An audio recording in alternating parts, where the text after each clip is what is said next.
नाजरीन, आखिरकार वो लम्हा आ ही गया जब जायशा ने शेरी के सामने झुकने के बजाय उसे करारा जवाब दे दिया। शेरी जैसे ही अरीशा से मिलने घर पहुंचती है, उसकी नजर जायशा पर पड़ते ही उसका गुस्सा 7वें आसमान पर पहुंच जाता है। वह पहले की तरह जायशा को थप्पड़ मारने की कोशिश करती है और उसे धक्का देकर ताने मारते हुए कहती है कि आखिर उसकी हिम्मत कैसे हुई हामिद से यह कहने कि वह अरसलान से शादी के लिए तैयार है। शेरी साफ कहा देती है कि वह कभी भी जायशा जैसी लड़की को अपने घर की बहू नहीं बनाएगी।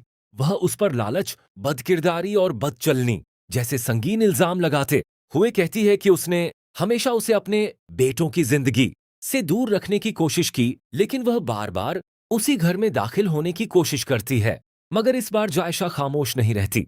वह पूरी हिम्मत के साथ शेरी की आंखों में आंखें डालकर जवाब देती है। वह कहती है कि अगर आज लोग उसे बदनाम कहते हैं तो उसकी सबसे बड़ी वजह शेरी का अपना बेटा है और इस सच्चाई की गवाह खुद शेरी भी है। जायशा कहती है कि उसे अब किसी सफाई की जरूरत नहीं, क्योंकि शेरी ने हमेशा अपने बेटे का साथ देने के लिए झूठ का सहारा लिया। इसके बाद वह दो टूक ऐलान करती है कि अब वह उसी घर में बहू बनकर आएगी और सबके सामने शेरी की असलियत उजागर करके रहेगी। जायशा का यह बदला हुआ अंदाजा देखकर शेरी कुछ पल के लिए बिल्कुल खामोश हो जाती है। उसे बिल्कुल उम्मीद नहीं थी कि हमेशा डरने वाली लड़की आज इतनी मजबूती से उसका सामना करेगी। यही बात शेरी के दिल में एक नया डर पैदा कर देती है। पार घर लौटते ही शेरी सारी बात अरसलान को बता देती है। वह घबराए हुए लहजे में कहती है कि अगर अरसलान और जायशा की शादी हो गई तो जायशा उनसे हर बात का बदला लेगी। इसलिए वह अरसलान पर दबाव डालती है कि वह इस रिश्ते से इनकार कर दे और हामिद से साफ कह दे कि अब वह यह शादी नहीं करना चाहता।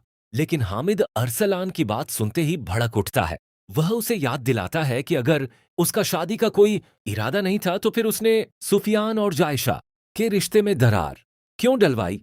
हामिद साफ कह देता है कि उसे अरसलान से किसी भी भलाई की उम्मीद नहीं रही। दूसरी तरफ शेरी के जाने के बाद जायशा अपनी मां से कहती है कि उसने अपने भाई के फैसले की खातिर अरसलान से शादी के लिए हां कर दी है।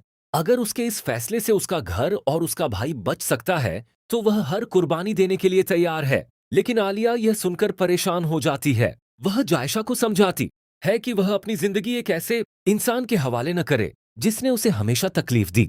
आलिया कहती है कि राफे इस वक्त गलत फहमी का शिकार है, इसलिए उसे सच्चाई बताकर उसकी आंखों से पर्दा हटाना चाहिए, न कि अपनी खुशियां कुर्बान करनी चाहिए। उधर अरीशा भी राफे को समझाने की कोशिश करती है। राफे कहता है कि उसे जायशा से नफरत नहीं, बल्कि इस बात का दुख है कि उसने गलत इंसान पर भरोसा किया। तब अरीशा उसे यकीन दिलाती है कि जायशा ने कभी अरसलान से मोहब्बत नहीं की।